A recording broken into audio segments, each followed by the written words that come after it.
Has Jesus taken all the illness to the cross? Cornelius, hello. Hello again. In Isaiah, we read that Jesus took all the illness to the cross. And there are some who say, we must believe this, and then we are healed. But is that the biblical meaning? First of all, can we say yes?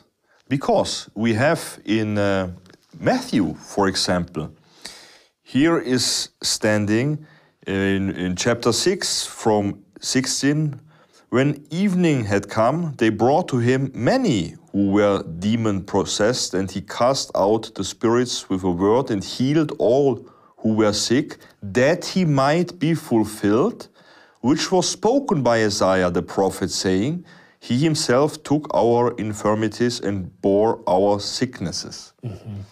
So Jesus was in fact healing, and the Bible tells us he did it to fulfill this prophecy. Mm-hmm. So it's not correct when people say we must understand Jesaja only in the spiritual way, and it means not illness, it means sin. Mm-hmm. That's not correct. Mm-hmm. Matthew clearly says Jesus was healing, casting out demons to fulfill what Jesaja says. The problem is that some people take some truth from the Bible and make this the only one. Mm-hmm. And then they say, in whatever situation you are, you must only believe that Jesus has taken the illness to the cross, then you will be healed. Mm-hmm. But the Bible has different ways to deal with diseases. People are in different situations. God is doing different things. Sometimes he can use us with illness to be a light in the world, other things. So we cannot make this the only true. Then we are going in the wrong direction. Mm-hmm. So when you say that God can use it for good, how shall we understand this? This was the most interesting part of my work when I made my book about healing, because I was really wondering. I must really say, it was a wonder for me to see the different perspectives. Mm-hmm. And they are new for the most people, but they are biblical and they are good. Mm-hmm. And I only want to show some of this.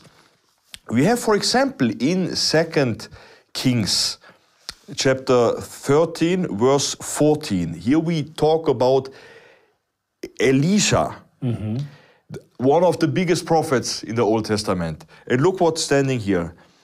Elisha had become sick with the illness of which he would die.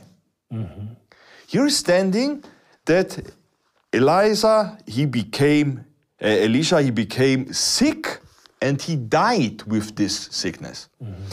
And we often think, wow, what evil has he done? Or what was wrong with him that he deserved something like this? Mm-hmm. We always think from this perspective. When one becomes ill, maybe something is wrong. Mm-hmm. Yeah. But there is a total different perspective on this. Mm-hmm. Just think that one person is dying suddenly. Maybe you have a hard discussion with your wife, you leave the house, bang the door, take your car, have an accident and die. Mm-hmm. Your wife, she will never forgive herself. Mm-hmm. Yeah? Also, when people die suddenly without anything, it's a shock for the whole family. Mm-hmm. But when Elisha is getting this illness, he has time to order his house. Mm-hmm. He has time to meet his friends, his family again. He has time to, when we take it in our perspective, we can bring in order our life. We can make everything, say goodbye to everything, and then we go. Mm-hmm. So we should look on this more, that it is grace when we can die like this and not suddenly without any knowledge about it. Yeah. I think last time it was very helpful when you used some stories from your own life. Maybe could we do this again? Do you have some stories that you could share with us? Very easy. When my grandfather realized that he has an illness to death because he was very old then, what has he done? He was writing a personal letter to everybody in the family, to his children, grandchildren, grand-grandchildren. And on his funeral, we hadn't expected this. Everybody got a personal letter from him. Oh, wow. And I was really standing there. For me, this was...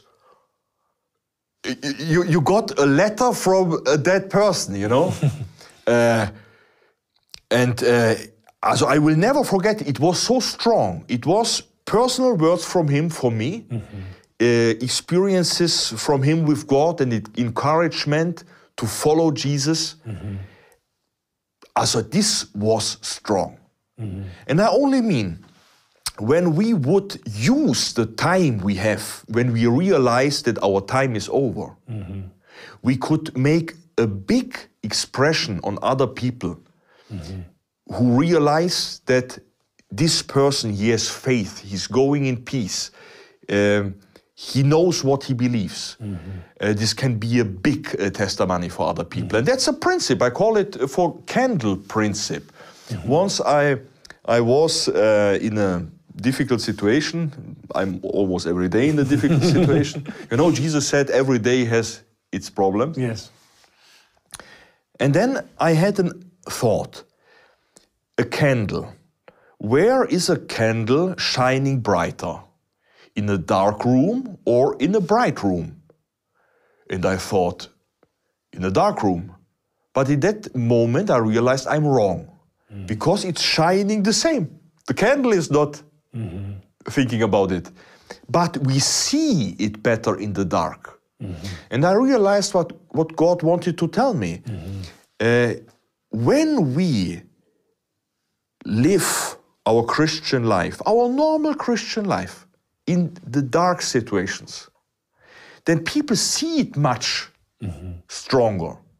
When we have this peace, when we have this confidence in God, when we know, even when I come to die, but I know I have eternal life, Jesus will come back, I have this living hope, this can make a strong impression on other people. Oh, this is really good. Thank you again for spending the time with us and explaining these deep truths from the Bible. Thank you. Thank you. See you soon. Yeah, very soon. Good.